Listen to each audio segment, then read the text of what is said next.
रामचंद्र भगवान की, श्री कृष्ण चंद्र भगवान की, जगदम्बे माता की, पवन सुत हनुमान की, गंगा माता की, गो माता की, गायत्री माता की, भारत माता की, सरस्वती माता की, महाकाल भगवान की, क्षिप्रा माता की, नर्मदा मैया की। सहयोग के लिए बहुत बहुत धन्यवाद। मुझे मंच के कार्यक्रम के समयावधि की सूचना है और इसलिए समयावधि में ही मैं आप सब लोगों के सात्विक मन का अनुरंजन करने का प्रयत्न करूंगा। वास्तव में जिनकी प्रेरणा से ये आयोजन हो रहा है, ऐसे हमारे अत्यंत प्रिय सम्माननीय श्री कौशिक जी महाराज, जिन्होंने आज हमारे और उनके बीच के आध्यात्मिक रिश्ते को रेखांकित किया है। गलती से आप ऐसा न समझ लें कि हम सांसारिक रिश्ते के चाचा भतीजे बैठे हुए हैं। वास्तव में इनके हमारे बीच में सांसारिक रिश्ता तो केवल एक ही है। सिए राम में सब जग जानी, करहूं प्रणाम जोर जुग पानी, मनियत सबही राम के नाते। आप सब हमारे नाते रिश्तेदार यहाँ बैठे हुए हैं, पर वो निकटतम रिश्तेदार इसलिए हैं हमारे कि मैं जिनका शिष्य हूँ। प्रातः स्मरणीय, अर्चनीय, वंदनीय निवृत्त जगत गुरु शंकराचार्य महामंडलेश्वर, हरिद्वार स्थित विश्व प्रसिद्ध भारत माता मंदिर के कल्पक, संस्थापक, परमाध्यक्ष, देश और विदेश में समन्वय परिवारों के प्रेरक, हमारे पूज्य सद्गुरुदेव श्री स्वामी सत्यमित्रानंद गिरी जी महाराज। मैंने उनसे संन्यास दीक्षा ग्रहण की है और मेरे दूसरे गुरुबंधु, जिनको आप नित्य संस्कार और आस्था में श्रवण भी करते हैं, उनके दर्शन भी करते हैं, जूना पीठाधीश्वर आचार्य महामंडलेश्वर पूज्यपाद स्वामी श्री अवधेशानंद गिरी जी महाराज, वो मेरे ज्येष्ठ गुरु भ्राता हैं और उनसे आपने दीक्षा लिया हुआ है। इसलिए इस नाते साधुओं के बीच में भी सदुक्कड़ी भाषा में इन संबंधों का निर्वहन होता है और ऐसा ही संबोधन चलता है। इसलिए वो हमारे भतीजे हैं, अब हम उनके चाचा हैं। बस इतना ही आप रिश्ता मान के चलिएगा, अन्यथा आप कहेंगे कि भाई भतीजावाद यहाँ भी चलता है क्या? ये राजनीति में चलता होगा और कहीं चलता होगा, पर हम तो सब आध्यात्मिक रिश्ते के नाते यहाँ बैठे हुए हैं। मैं उनकी निष्ठा, उनकी सक्रियता, समाज के प्रति उनका समर्पण और आप सबके उत्थान की, विश्व कल्याण की मंगल कामना का आदर करता हूं। यहां पर जो इस आयोजन के संयोजक इस रूप में हम सब लोग जान रहे हैं, हमारे मन में भी वही चित्र बना हुआ है। आपके जनप्रतिनिधि आदरणीय श्री गौरी शंकर बिसेन और उनकी धर्मपत्नी श्रीमती रेखा बिसेन, मेरा उनका संबंध मुझे ऐसा स्मरण आता है कि लगभग 20 साल पुराना है। जब श्री राम जन्मभूमि मंदिर निर्माण की लोक यात्राएं गांव-गांव भ्रमण कर रही थीं, शिला पूजन के आयोजन हो रहे थे, उस समय छिंदवाड़ा, सिवनी, बालाघाट, या आज भी हमारी संगठन रचना में विभाग है और इस विभाग का दायित्व तो मुझे दिया गया था। तब गांव-गांव बालाघाट जिले में जाने का अवसर मिला और उस बीच में जब जब नगर में आते थे, आदरणीय गौरी शंकर जी और उनकी स्वधर्मिणी श्रीमती रेखा बिसेन के यहाँ मेरा बराबर आना होता था। इस जिले के गांव-गांव से परिचय जो हमारा करा रहे थे, अत्यंत वयोवृद्ध हमारे बीच में उपस्थित हैं। जब उनको देखता हूँ तो मुझे बहुत आनंद आता है। जामवंत जी का स्मरण सहज रूप से होता है। हमारे आदरणीय श्री रतनलाल जी कश्यप अब तो बहुत वयोवृद्ध दिखाई पड़ते हैं, उस समय भी वृद्ध थे, लेकिन गांव-गांव अपनी धर्मपत्नी को अपने वाहन में बिठालकर और शिला पूजन की प्रेरणा देने के लिए वो मुझे गांव-गांव भ्रमण कराया करते थे। मैं उनका भी इस मंच पर स्मरण करता हूँ। हमारी आदरणीय लता एलकर जी, जो मेरी बड़ी बहन की भूमिका में सदा रही हैं, आज भी वो मेरी बड़ी बहन की भूमिका में हैं। मैं जब भी बालाघाट आता हूँ, कोई मुझे आमंत्रित करे, लेकिन सबसे पहले मैं लता जी को सूचना देता हूँ। कल से मैं अपने आगमन की सूचना उनको देना चाह रहा था, पर उनका चलित मोबाइल दिल्ली में ही छूट गया, इसलिए वहां वो टी बोल रहा है, पर यहाँ बात नहीं हो पा रही है। पर स्थानीय लोगों ने उनको बताया कि अखिलेश्वरानंद जी आ रहे हैं। बड़े विश्वास के साथ उन्होंने कहा कि वो घर आएंगे और घर में ही विश्राम करेंगे, क्योंकि मैं उनके ही निवास में सदा रुकता रहा हूँ, या फिर कश्यप जी के निवास में रुकता रहा हूँ। नगर पालिका के अध्यक्ष श्री रमेश रंगलानी जी, वो भी हमारे साथ उन संघर्ष के दिनों में राम जन्मभूमि का पावन संकल्प स्थान स्थान पर जगा रहे थे, और वो इस समय नगर पालिका के अध्यक्ष हैं, इस नगर के प्रथम नागरिक हैं। उनका भी स्मरण करना मेरे लिए अनिवार्य है। यहाँ पर अन्यान्य सभी संत महापुरुष बैठे हुए हैं, सबके चरणों में ओम नमो नारायण सादर प्रणाम निवेदन करता हूँ। आप सभी विराट रूप में यहाँ पर विराजमान हैं, भगवान भूत भावन शंकर की आराधना के निमित्त यहाँ आए हुए हैं। मुझे इस बात की प्रसन्नता हो रही है कि जिस स्वरूप की कल्पना हम किया करते थे इस बालाघाट जिले में, नगर में, गांव-गांव में हम गए तो हजारों लोग एकत्रित होते थे, लेकिन कभी मन में आता था कि 1,00,000 1.5 लाख लोग क्या बालाघाट में कभी किसी धार्मिक आयोजन में एकत्रित होंगे। बड़ा कठिन सा अनुभव होता था। जो हमारे लिए बड़ा कठिन सा अनुभव होता था, आदरणीय श्री कौशिक जी को उनके द्वारा, उनकी प्रेरणा से वो दृश्य उन्होंने यहाँ निर्माण कर दिया है। समाचार पत्रों में भी हमने खूब पढ़ा है, कई प्रकार की बातें पढ़ी हैं, पर जब जब हमारी बात होती थी रामदेव जी से, हम उनसे कहते थे मनोबल छोटा नहीं करना। जब कोई विराट आयोजन होते हैं और विराट कल्पना होती है, तो जिन लोगों ने कभी किया ही नहीं, जिनके जीवन में ऐसी कभी परिकल्पना ही नहीं है, वे अनर्गल प्रलाप जरूर करते होंगे। और आज ही मैंने अपना एक अनुभव सुनाया, आज से 20 साल पुराना। छिंदवाड़ा जिले में एक सहस्त्र चंडी यज्ञ का आयोजन हमने तय किया, और उसके निमित्त कोल फील्ड में लोगों को जगाया। वहां पर काम करने के लिए सारी यूनियनों को एक करना पड़ता है, और सारी यूनियन के प्रतिनिधियों को बुला करके उनसे समर्थन लेना पड़ता है, तब हमको समाज से सहयोग लेने में सहूलियत होती है। ये सारा उपक्रम करने के बाद भी कुछ उत्पाती तत्वों ने हमारे आयोजन में बाधा डालने का प्रयास किया, और वो किसी हद तक सफल भी हुए। लेकिन जहां भगवती हमारे साथ है, जहां सच्चे मन से लिया गया संकल्प है, वो विराट संकल्प ऐसा संपन्न हुआ कि वे तो धराशायी हो गए। आज नाम लेने के लिए भी वे लोग संसार में नहीं हैं। लेकिन ऐसे आयोजन में भगवान हमारी परीक्षा लेते हैं, हमारी निष्ठा की परीक्षा लेते हैं, और भगवान ही उस परीक्षा में उत्तीर्ण होने का हमको साहस देते हैं। आज इस दृश्य को देखकर मुझे बड़ी प्रसन्नता हो रही है। कौशिक जी ने, रामदेव जी ने हमारे पूज्य गुरुदेव को आमंत्रित किया इस आयोजन में, लेकिन गुरुदेव की कठिनाई थी कि वो इन्हीं दिनों में मौन अनुष्ठान में 6 महीने का अनुष्ठान का उनका संकल्प था, लेकिन उन्होंने 3 महीने किए। लेकिन ये तिथियां उनके अनुष्ठान की तिथियां थीं। फरीदाबाद में जब हम लोग एक आयोजन के बाद मिले, तो मुझे बड़ी कठिनाई हुई कि गुरुदेव के साथ तो मुझे भी अनुष्ठान करना है और वही तिथियां हैं। पर जैसे ही उन्होंने गुरुदेव से कहा, तो उन्होंने कहा हमारी जगह अखिलेश्वरानंद आएंगे। मैंने कहा गुरुदेव उन्हीं तारीखों में तो मैं भी अनुष्ठान में जा रहा हूँ। उन्होंने कहा तुम अपने अनुष्ठान को थोड़ा शिथिल करो, 2 महीने के अनुष्ठान को 1 महीना कर दो, और अनुष्ठान की तारीख में परिवर्तन करो। इस आयोजन में अवश्य जाओ, ये एक बड़ा अद्भुत आयोजन है जिसकी मैं कल्पना कर सकता हूँ। और मैं अपने पूज्य गुरुदेव के आदेशानुसार आज आप सबके बीच में उपस्थित हुआ हूँ। मैं आया हूँ, आपको प्रत्यक्ष दिखाई पड़ रहा हूँ, लेकिन मेरे हृदय में विराजमान मेरे पूज्य गुरुदेव भी यहाँ पर उपस्थित हैं। और मैं मानता हूँ कि आदरणीय श्री कौशिक जी को बड़ा संतोष हो रहा होगा कि मैं उनके प्रतिनिधि के नाते यहाँ उपस्थित हुआ हूँ। बंधुओं, आप सचमुच भाग्यशाली हैं। किन शब्दों में आपके सौभाग्य की सराहना करूं। इतना बड़ा आयोजन, और वो आयोजन आपके सबके संगठित प्रयास से हो रहा है।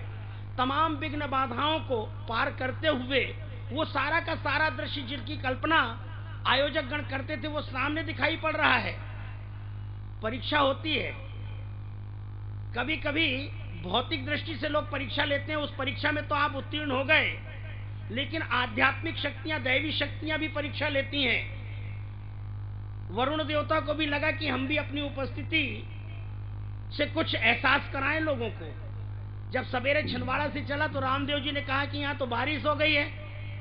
हमने मनी मन सोचा कि भगवान अपनी उपस्थिति दर्ज करा रहे हैं और शिवरात्रि के आसपास का वातावरण तो इतना सुहाना बन जाता है, जब प्रकृति भी हमारे आयोजन के साथ जुड़ जाए तो समझ लें कि आपका आयोजन सफल नहीं, सफलतम आयोजन है। और इस आयोजन के पीछे जो भी प्रयोजन होगा विश्व कल्याण का या व्यक्तिगत रूप से लाभ का भी होगा, आप सब व्यक्तिगत रूप से लाभ के लिए यहाँ आए हुए हैं। आप ऐसा न सोचें कि गौरी शंकर बिसेन जी या रेखा बिसेन जी या उनके साथी सहयोगी व्यक्तिगत रूप से कोई लाभ उठाना चाहते होंगे। अरे इस आयोजन में आपके सामूहिक लाभ के साथ वो भी हिस्सेदार अगर बन रहे हैं तो इसमें कोई विरोध किसी को होना नहीं चाहिए। और मैं आह्वान कर रहा हूं इस नगर के उन तमाम लोगों को जो भिन्न भिन्न विचारधारा से जुड़े होंगे, लेकिन अभी भी समय है कि इस पावन सरिता में आ जाओ, इस पावन सरिता में आकर गोता लगा लो। आप भी धन्य हो जाएंगे, आपके हाथ भी धन्य हो जाएंगे, आपके पैर भी धन्य हो जाएंगे, आपकी जीवा भी धन्य हो जाएगी और आपका हृदय भी धन्य हो जाएगा। हमने शास्त्रों में पढ़ा है, हस्तौ पवित्रम यदि दान पुण्यम। यदि आपके हाथों से दान पुण्य होता है तो ये हाथों की सार्थकता होती है, अन्यथा इन हाथों से क्या करेंगे आप? न जाने कौन कौन से कार्य इन हाथों से संपादित हो जाते हैं, वे सारे के सारे कार्य पुण्य की कोटि में नहीं आते हैं। इन हाथों को अधिकार ऐसा होने का तब मिलता है जब इन हाथों से कुछ अच्छा कार्य हो रहा हो, यज्ञ हवन की आहुतियां इन हाथों से हो, भगवान के सामने ये हाथ जाकर के जुड़ जाएं, मस्तक झुक जाए, ये हाथ सार्थक हो जाते हैं। हस्तौ पवित्रम यदि दान पुण्यम। आप इन हाथों से दान करिए।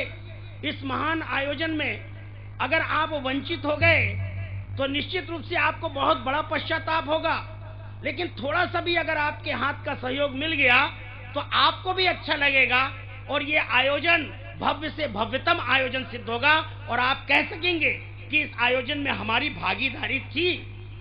तो इसलिए हस्तौ पवित्रम यदि दान पुण्यम, पादौ पवित्रम यदि तीर्थ यात्रा।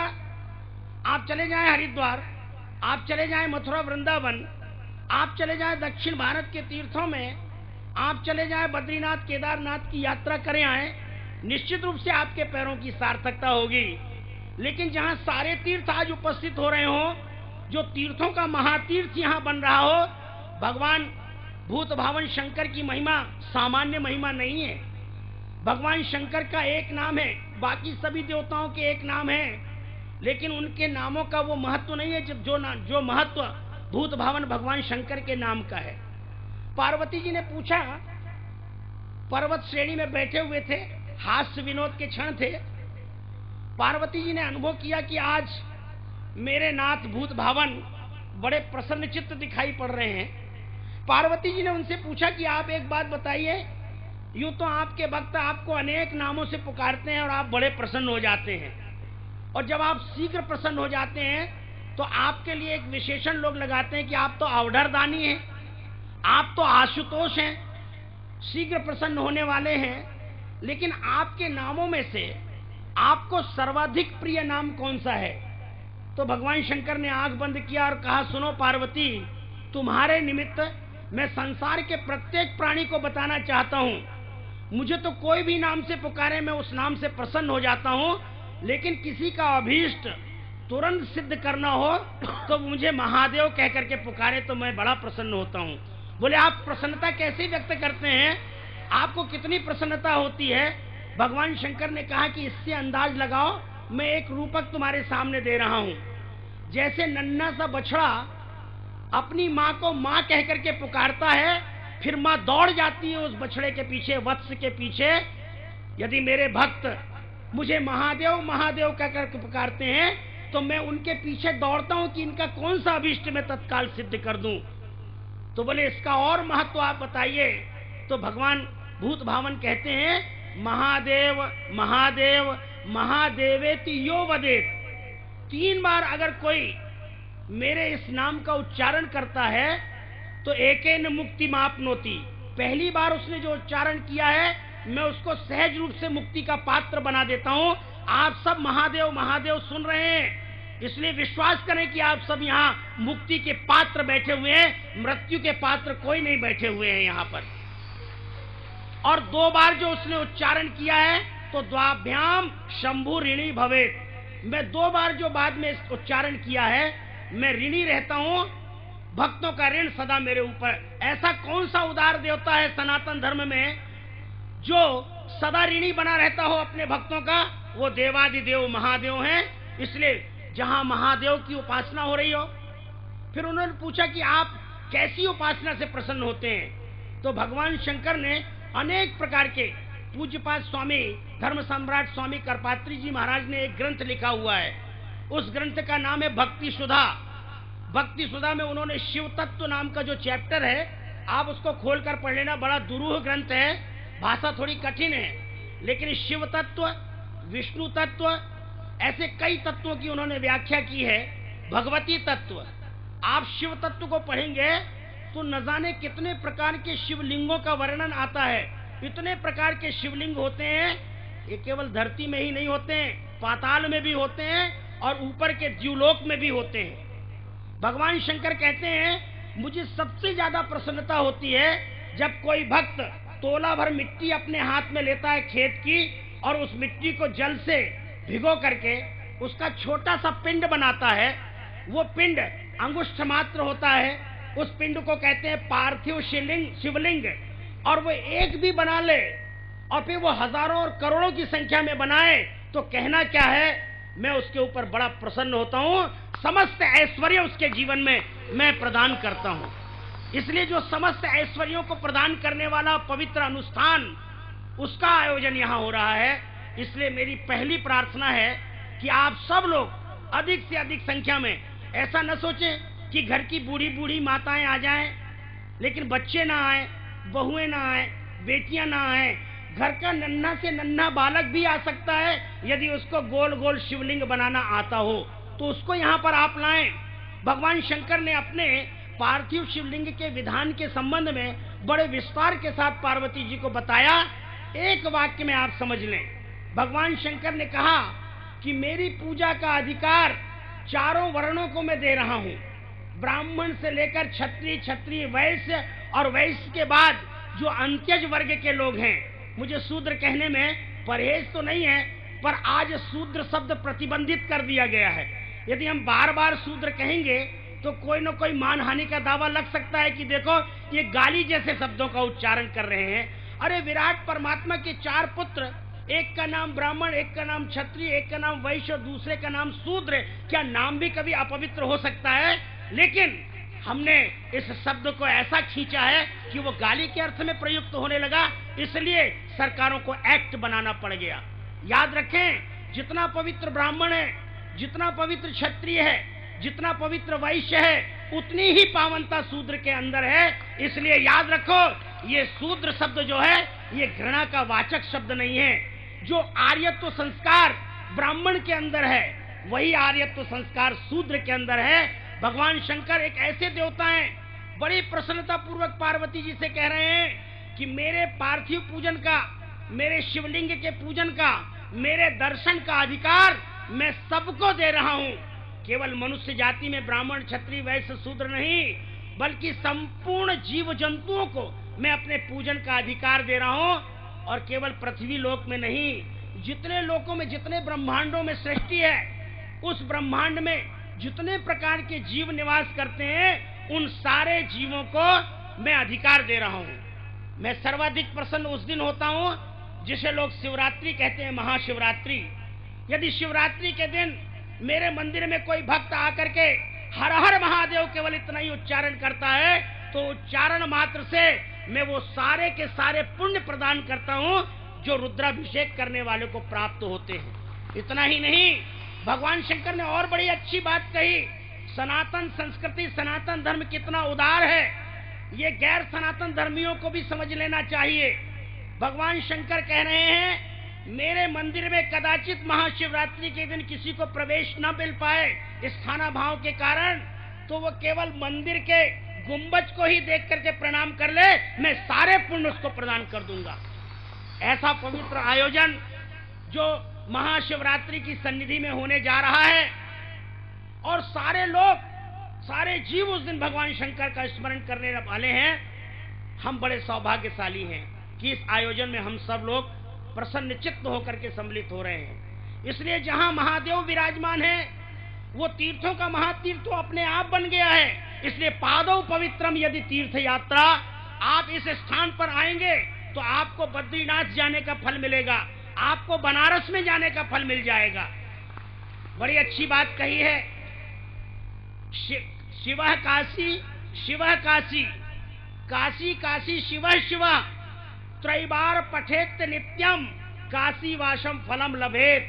कितना उदार ये सनातन धर्म है कि एक बार धन के अभाव में आपको गंगा के तट पर बनारस में जाने का अवसर ना भी मिले तो गंगा गंगेत यो ब्रूयात योजना नाम शतैरपि, 100 योजन से भी अगर दूर से आप गंगा का नाम उच्चारण करेंगे तो गंगा अपनी पावनता भी दे देगी और सारे पापों से मुक्त भी कर देगी और विष्णु लोकम स गच्छति, आपको विष्णु लोक पहुंचने का अधिकारी बना देगी। ये केवल गंगा के नाम के उच्चारण का महत्व है।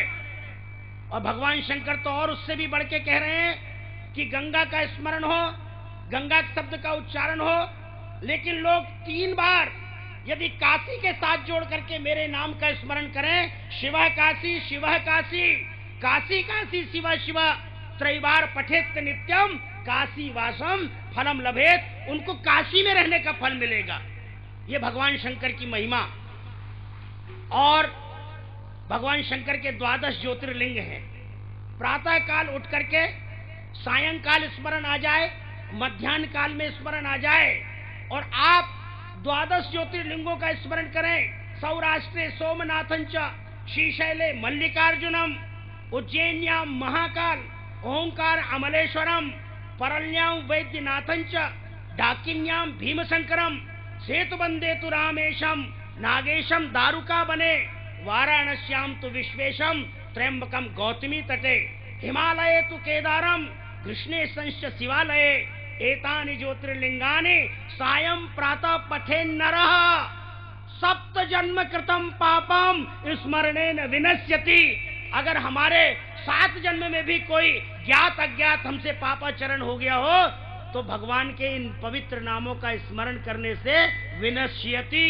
इतने पवित्र कार्य में अगर हम आलोचना ही करते रह जाएं, अगर हम छिद्रावेशी ही बने रह जाएं तो हमसे बड़ा अभागी कोई दूसरा हो नहीं सकता। अरे जन्म जन्मांतर के, कल्प कल्पांतर के, युग युगांतर के पुण्य उदय हुए हैं इस बालाघाट के नगर के लोगों के, बालाघाट के जिले के लोगों के। इसलिए इसमें भारी संख्या में आप सबका पार्टिसिपेशन होना चाहिए। यह आह्वान मैं आप लोगों से कर रहा हूं। आपकी विचारधारा कोई भी हो सकती है, लेकिन इस विचारधारा को एक तरफ रख करके ये हमारी शाश्वत विचारधारा है। इस विचारधारा के साथ हमको आपको बंधे रहना चाहिए। पादौ पवित्रम यदि तीर्थ यात्रा। अभी यज्ञ का महत्व तो बता ही नहीं रहा हूं, अभी तो पूजन का महत्व बता रहा हूं। मुझे कल तक आपके बीच में रहना है।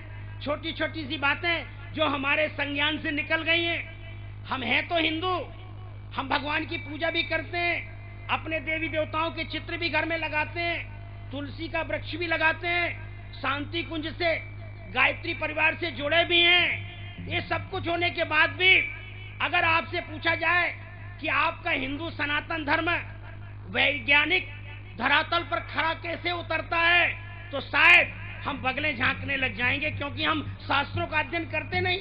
संतों की बातों को तो हम हवा की तरह उड़ा देते हैं, इस कान से सुनते हैं और इस कान से उड़ा देते हैं। एक व्यक्ति आयोजन में आया, पूछा लोगों ने कि आप आयोजन में गए थे कौशिक जी महाराज के? बोले हाँ। क्या सुना? बोले राम की बड़ी पावन कथा उन्होंने सुनाई। अच्छा, राम की कथा में कौन सा प्रसंग चल रहा था? उन्होंने कहा राम का केवट का संवाद चल रहा था। राम केवट का संवाद हमने सुना, बहुत अच्छा लगा। अरे राम केवट संवाद में उन्होंने कौन सी बात आपको बताई? बोले ये तो स्मरण नहीं है, लेकिन बहुत अच्छा लगा।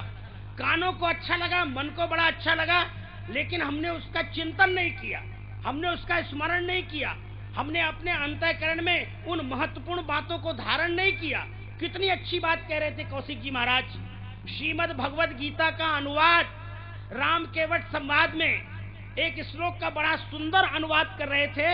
अगर श्रीमद् भगवद गीता सिद्धांत प्रतिपादित करती है, तो श्रीमद् भगवत गीता के सिद्धांत का भाष्य अगर आपको समझना है तो कौशिक जी महाराज के श्रीमुख से रामचरितमानस के केवट और राम के संवाद से आप समझ सकते हैं। त्रिविधम त्रिविधम नरकस्येदम, नरक के 3 द्वार हैं, कामः क्रोधः तथा लोभः। काम, क्रोध और लोभ ये नरक के 3 दरवाजे हैं। ये 3 दरवाजे कैसे ध्वस्त होंगे? इन 3 दरवाजों में आप आने से कैसे वंचित हो सकते हैं? इसके लिए तो आपको राम और केवट संवाद श्रवण करना पड़ेगा। यदि ये बातें आप ध्यान में रखकर जाएंगे तो आप सोचेंगे कि लोभ कितना बड़ा नुकसान करता है व्यक्ति के जीवन का, क्रोध कितना बड़ा नुकसान करता है व्यक्ति के जीवन का, लोभ मोह कितना नुकसान करता है व्यक्ति के जीवन का। आप इसको समझ जाएंगे। ये काम, क्रोध, लोभ, इनका जब तांडव अयोध्या में प्रारंभ हो गया तो प्रभु श्री राम ने कहा कि यहाँ रहना अब मेरे लिए ठीक नहीं है। इसलिए भगवान श्री राम ने, जैसे उनको राज्याभिषेक का संदेश मिलता है, वो सरस्वती को स्मरण करते हैं, वो देवताओं को स्मरण करते हैं। स्वर्ग के देवताओं की ओर देखते हुए कहते हैं, अरे स्वर्ग में बैठे डलियों में फूल ले लेकर के तुम मेरे ऊपर पुष्प वर्षा करने की तैयारी कर रहे हो, जरा सोचो अयोध्या में क्या हो रहा है। तब देवताओं का ध्यान गया। भगवान ने कहा कि मेरा इस धरती पर आगमन किस प्रयोजन के लिए हुआ है? क्या वो सारा प्रयोजन तुम लोग भूल गए? मेरा राज्याभिषेक देखना चाहते हो, उसमें पुष्प वर्षा करना चाहते हो, अपने अपने विमानों की तैयारी कर रहे हो। अरे कुछ सोचो, मेरा प्रयोजन इस धरती पर क्यों आया है? पुष्प वर्षा कर लेना, लेकिन पहले तो मुझसे कुछ करवाओ। उस समय देवताओं ने सरस्वती को बुलाया और कहा, सरस्वती देखो क्या हो रहा है अयोध्या में। सरस्वती भी बड़ी प्रफुल्लित, प्रसन्न। सरस्वती ने कहा कि बड़ा सुंदर दृश्य निर्माण हो रहा है, हम तो अपने जगत पिता परमात्मा का राज्याभिषेक देखना चाहते हैं। देवताओं ने कहा, हम तो भोले हो गए थे, लेकिन सरस्वती तुम भी भूल गई क्या? देखो देखो क्या हो रहा है। और जरा याद करो, जब हम गए थे सारे ऋषि मुनियों के साथ पृथ्वी को आगे करके, उस समय भगवान से हमने क्या प्रार्थना की थी? अत्याचारियों का अत्याचार समाप्त करने के लिए इस धराधाम पर आपका अवतरण हो, लेकिन अवतरण का प्रयोजन बाधित हो रहा है। इसलिए सरस्वती ऐसा कुछ करो कि राज्याभिषेक बाद में हो, लेकिन प्रभु का आना इस धरती पर किस प्रयोजन से हुआ है, वो काम तो अभिष्ट हो, वो काम तो सिद्ध हो। तब सरस्वती ने सारा षड्यंत्र किया और माध्यम बना दिया माता कैकेयी को। एक कैकेयी की आत्मकथा नाम की पुस्तक है,